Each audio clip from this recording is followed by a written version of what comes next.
Section 10. Wilt thou then, my soul, never be good and simple and one and naked, more manifest than the body which surrounds thee? Wilt thou never enjoy an affectionate and contented disposition? Wilt thou never be full and without a want of any kind, longing for nothing more nor desiring anything, either animate or inanimate, for the enjoyment of pleasures, nor yet desiring time wherein thou shalt have longer enjoyment, or place, or pleasant climate, or society of men with whom thou mayest live in harmony? But wilt thou be satisfied with thy present condition, and pleased with all that is about thee, and wilt thou convince thyself that thou hast everything, and that it comes from the gods, that everything is well for thee, and will be well whatever shall please them, and whatever they shall give for the conservation of perfect living being, the good, and just, and beautiful, which generates and holds together all things, and contains and embraces all things which are dissolved for the production of other like things? Wilt thou never be such that thou shalt so dwell in community with gods and men as neither to find fault with them at all, nor to be condemned by them? 2. Observe what thy nature requires, so far as thou art governed by nature only. Then do it and accept it. If thy nature, so far as thou art a living being, shall not be made worse by it. And next thou must observe what thy nature requires so far as thou art a living being. And all this thou mayest allow thyself, if thy nature, so far as thou art a rational animal, shall not be made worse by it. But the rational animal is consequently also a political animal. Use these rules then, and trouble thyself about nothing else. 3.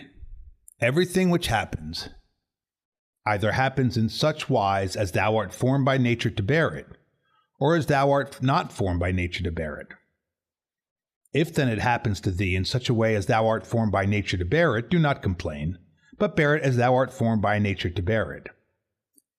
But if it happens in such wise as thou art not formed by nature to bear it, do not complain, for it will perish after it has consumed thee. Remember, however, that thou art formed by nature to bear everything, with respect to which it depends on thy own opinion to make it endurable and tolerable, by thinking that it is either thy interest or thy duty to do this. 4. If a man is mistaken, instruct him kindly and show him his error. But if thou art not able, blame thyself, or blame not even thyself. 5. Whatever may happen to thee, it was prepared for thee from all eternity, and the implication of causes was from eternity spinning the thread of thy being, and of that which is incident to it. 6. Whether the universe is a concourse of atoms, or nature is a system, let this first be established, that I am part of the whole which is governed by nature. Next, I am in a manner intimately related to the parts which are of the same kind with myself. For remembering this, inasmuch as I am a part, I shall be discontented with none of the things which are assigned to me out of the whole. For nothing is injurious to the part, if it is for the advantage of the whole. For the whole contains nothing which is not for its advantage.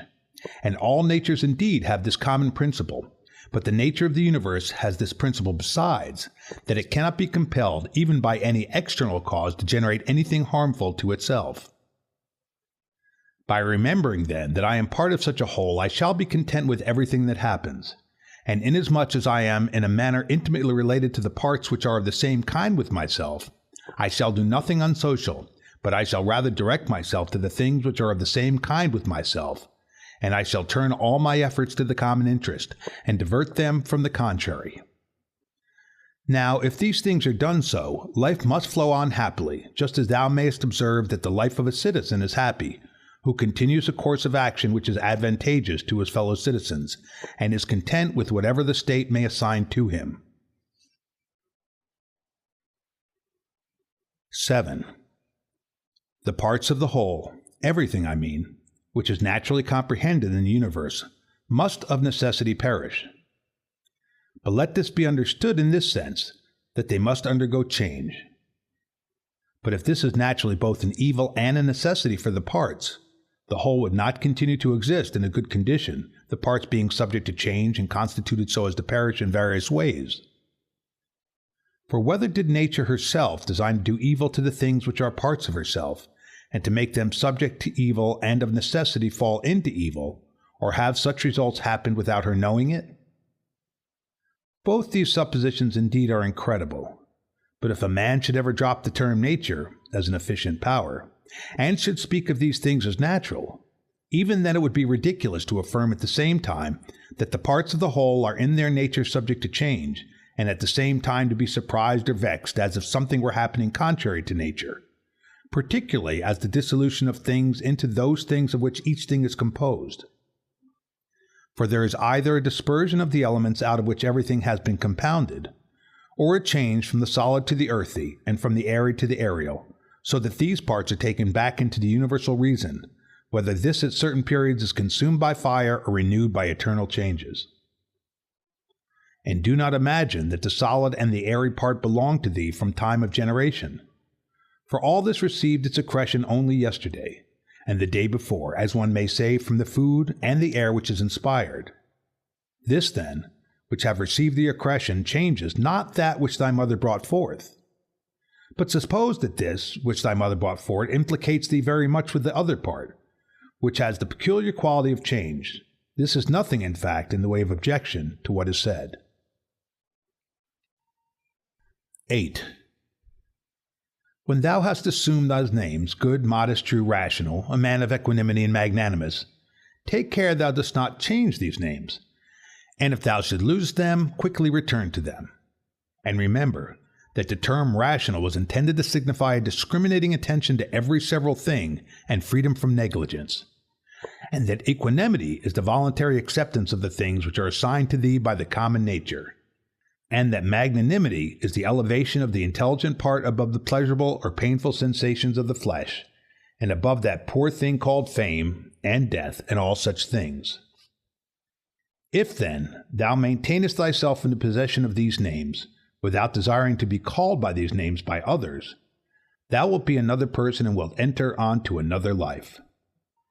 For to continue to be such as thou hast hitherto been, and to be torn in pieces and defiled in such a life, is the character of a very stupid man, and one over-fond of his life, and like those half-devoured fighters with wild beasts, who, though covered with wounds and gore, still entreat to be kept to the following day, though they will be exposed in the same state to the same claws and bites.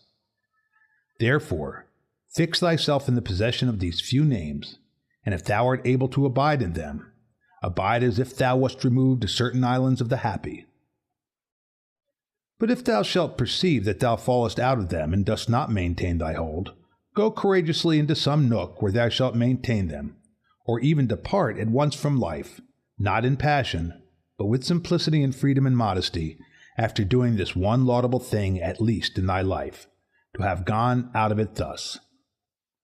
In order, however, to the remembrance of these names, it will greatly help thee if thou rememberest the gods, and that they wish not to be flattered, but wish all reasonable beings to be made like themselves. And if thou rememberest that which does the work of a fig tree is a fig tree, and that which does the work of a dog is a dog, and that which does the work of a bee is a bee, and that which does the work of man is a man. 9. Mimi, war, astonishment, torpor, slavery will daily wipe out those holy principles of thine. How many things without studying nature dost thou imagine, and how many dost thou neglect? But it is thy duty so to look on and so to do everything, that at the same time the power of dealing with circumstances is perfect, and the contemplative faculty is exercised, and the confidence which comes from the knowledge of each several thing is maintained without showing it, by yet not concealed. For when wilt thou enjoy simplicity? When gravity, and when the knowledge of every several thing, both what is in substance and what place it has in the universe, and how long it is formed to exist, and of what things it is compounded, and to whom it can belong, and who are able both to give it and take it away? 10. A spider is proud when it has caught a fly, and another when he has caught a poor hare, and another when he has taken the little fish in a net, and another when he has taken wild boars, and another when he has taken bears, and another when he has taken sarmatians. Are not these robbers, if thou examinest their opinions? 11. Acquire the contemplative way of seeing how all things change into one another, and constantly attend to it, and exercise thyself about this part of philosophy. For nothing is so much adapted to produce magnanimity. Such a man has put off the body, and he sees that he must, no one knows how soon, go away from among men and leave everything here. He gives himself up entirely to just doing in all his actions, and in everything else that happens he resigns himself to the universal nature.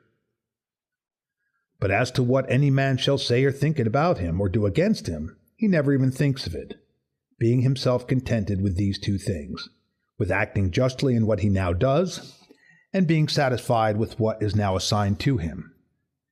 And he lays aside all distracting and busy pursuits, and desires nothing else than to accomplish the straight course through the law, and by accomplishing the straight course, to follow God. 12. What need is there of suspicious fear, since it is thy power to inquire what ought to be done? And if thou seest clear, go by this way content, without turning back. But if thou dost not see clear, stop and take the best advisers. But if any other things oppose thee, go on according to thy powers with due consideration, keeping to that which appears to be just. For it is best to reach this object, and if thou dost fail, let thy failure be in attempting this. He who follows reason in all things is both tranquil and active at the same time, and also cheerful and collected. 13.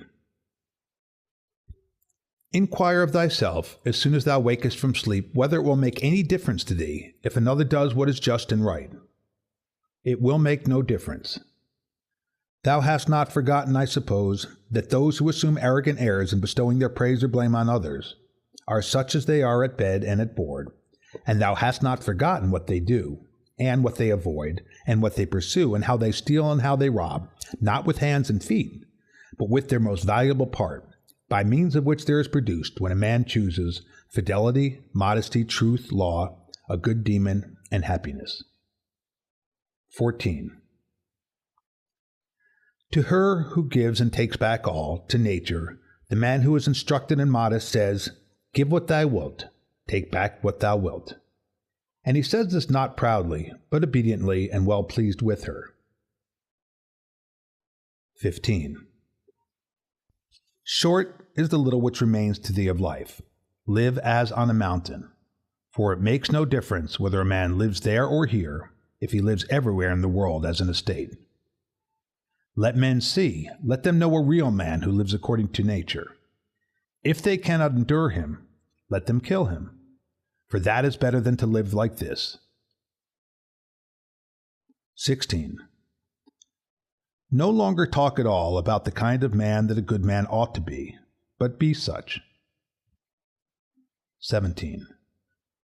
Constantly contemplate the whole of time and the whole of substance, and consider that all individual things as to substance are as a grain of a fig, and as to time, the turning of a gimlet. 18.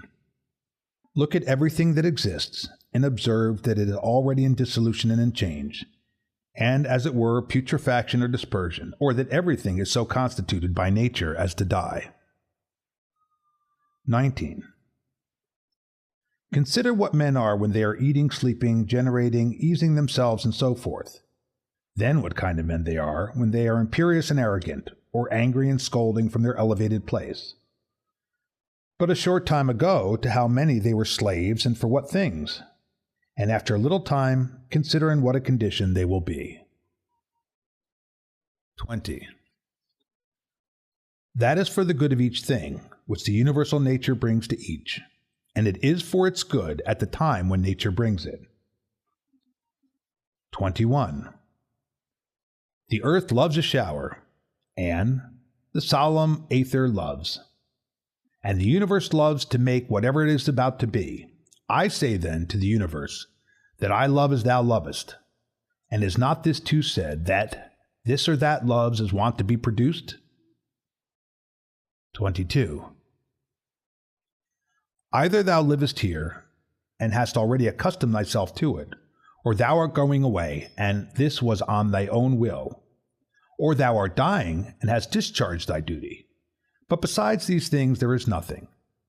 Be of good cheer, then. 23. Let this always be plain to thee, that this piece of land is like any other, and that all things here are the same with things on top of a mountain, or on the seashore, or wherever thou choosest to be. For thou wilt find just what Plato says, dwelling within the walls of a city as in a shepherd's fold on a mountain.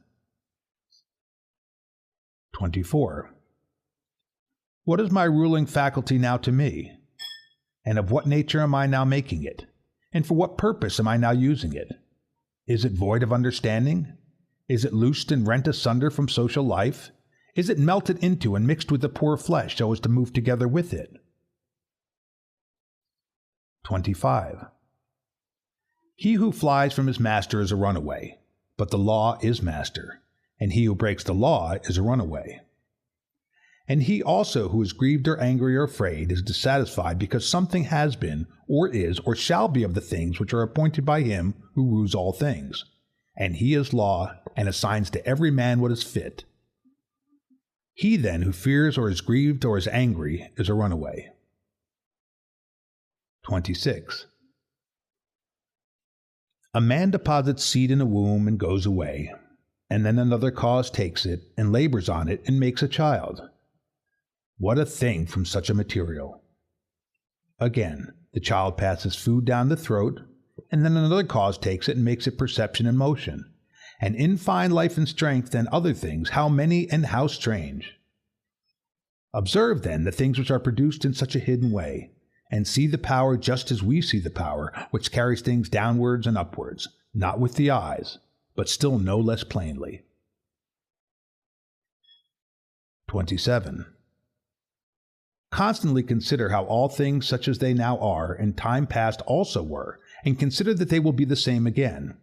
And place before thy eyes entire dramas and stages of the same form, whatever thou hast learned from thy experience or from older history. For example, the whole court of Hadrianus, and the whole court of Antoninus, and the whole court of Philippus, Alexander, Croesus, for all those were dramas such as we see now, only with different actors. 28. Imagine every man who is grieved at anything or discontented to be like a pig which is sacrificed and kicks and screams. Like this pig also is he who on his bed in silence laments the bonds in which we are held, and consider that only to the rational animal is it given to follow voluntarily what happens, but simply to follow is a necessity imposed on all. 29. Severally on the occasion of everything that thou dost, pause and ask thyself if death is a dreadful thing because it deprives thee of this. 30. When thou art offended at any man's fault, forthwith turn to thyself and reflect in what like manner thou dost err thyself, for example, in thinking that money is a good thing, or pleasure, or a bit of reputation, and the like. For by attending to this thou wilt quickly forget thy anger, if this consideration also is added, that the man is compelled, for what else could he do? Or, if thou art able, take away from him the compulsion. 31. When thou hast seen Satron the Socratic, think of Eutyches or Hymen. And when thou hast seen Euphrates, think of Eutychion or Silvanus. And when thou hast seen Alciphron, think of Troipophorus. And when thou hast seen Xenophon, think of Crito of Severus. And when thou hast looked on thyself, think of any other Caesar, and, in the case of every one, do in like manner. Then let this thought be in thy mind. Where then are those men? Nowhere, or nobody knows where. For thus continuously thou wilt look at human things as smoke and nothing at all, especially if thou reflectest at the same time that what is once changed will never exist again in the infinite duration of time. But thou, in what a brief space of time is thy existence? And why art thou not content to pass through this short time in an orderly way? What matter and opportunity for thy activity art thou avoiding? For what else are all these things except exercises for the reason, when it has viewed carefully and by examination into their nature the things which happen in life? Persevere then until thou shalt have made these things thy own, as the stomach which is strengthened makes all things its own, as the blazing fire makes flame and brightness out of everything that is thrown into it.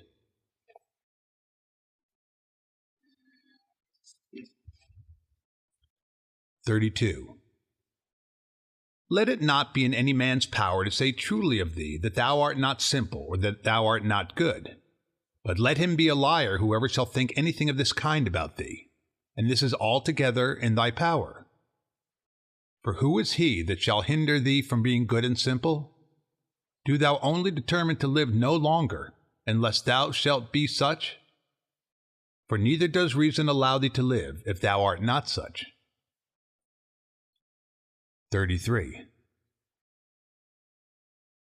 What is that which as to this material our life can be done or said in a way most conformable to reason?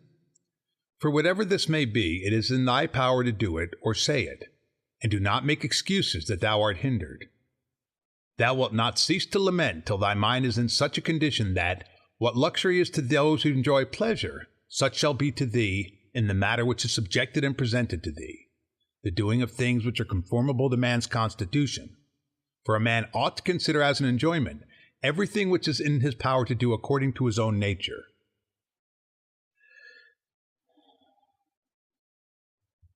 And it is in his power everywhere. Now, it is not given to a cylinder to move everywhere by its own motion, nor yet water, nor to fire, nor to anything else which is governed by nature of an irrational soul. For the things which check them and stand in the way are many. But intelligence and reason are able to go through everything that opposes them, and in such manner as they are formed by nature and as they choose. Place before thy eyes this facility with which the reason will be carried through all things, as fire upwards, as a stone downwards, as a cylinder down an inclined surface, and seek nothing further. For all other obstacles either affect the body only, which is a dead thing, or, except through opinion and the yielding of the reason itself, they do not crush nor do any harm of any kind, for if they did, he who felt it would immediately become bad. Now in the case of all things which have a certain constitution, whatever harm may happen to any of them, that which is so affected becomes consequently worse. But in the like case, a man becomes both better, if one may say so, and more worthy of praise by making a right use of these accidents. And finally, remember that nothing harms him who is really a citizen, which does not harm the state, nor yet does anything harm the state which does not harm law, and of these things which are called misfortunes, not one harms law. What then does not harm law does not harm either state or citizen. 34. To him who is penetrated by true principles, even the briefest precept is sufficient, and any common precept, to remind him that he should be free from grief and fair. For example, leaves, some the wind scatters on the ground. So is the race of men. Leaves also are thy children, and leaves too are they who cry out as if they were worthy of credit and bestow their praise, or on the contrary curse, or secretly blame and sneer. And leaves in like manner are those who shall receive and transmit a man's fame to aftertimes. For all such things as these, quote, are produced in the season of spring, end quote, as the poet says. But the wind casts them down, then the forest produces other leaves in their places. But a brief existence is common to all things, and yet thou avoidest and pursuest all things as if they would be eternal.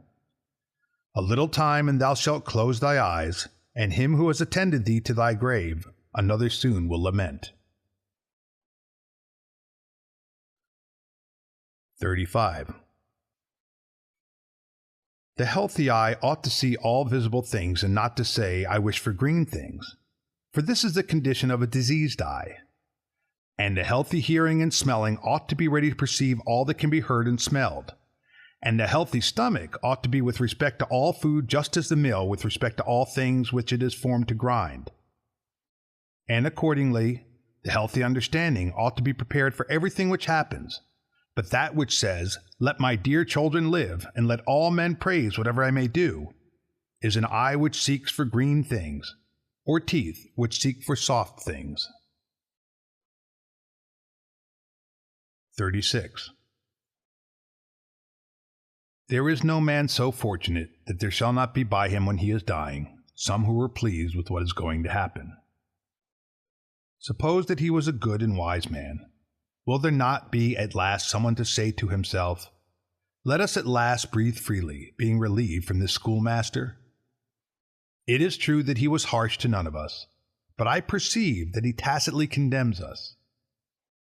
This is what is said of a good man.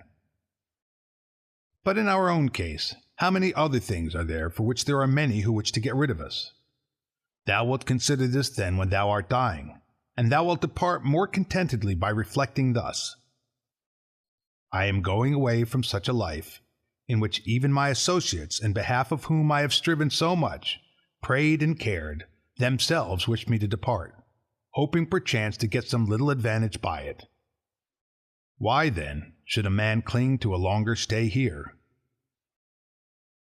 Do not, however, for this reason go away less kindly disposed to them, but preserving thy own character, and friendly and benevolent and mild, and on the other hand not as if thou wast torn away, but as a man who dies a quiet death.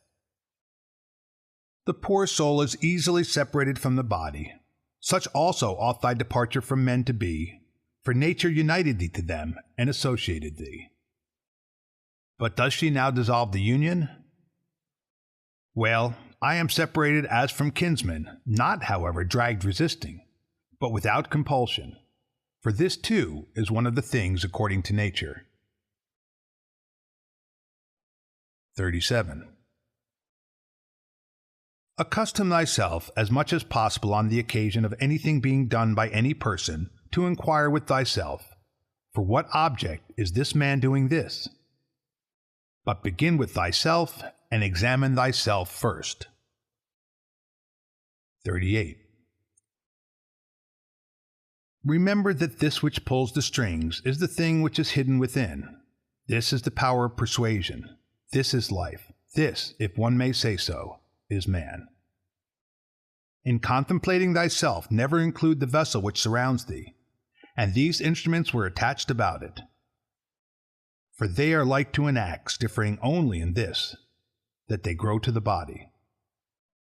For indeed there is no more use in these parts, without the cause which moves and checks them, than in the weaver's shuttle, and the writer's pen, and the driver's whip. End of section 10.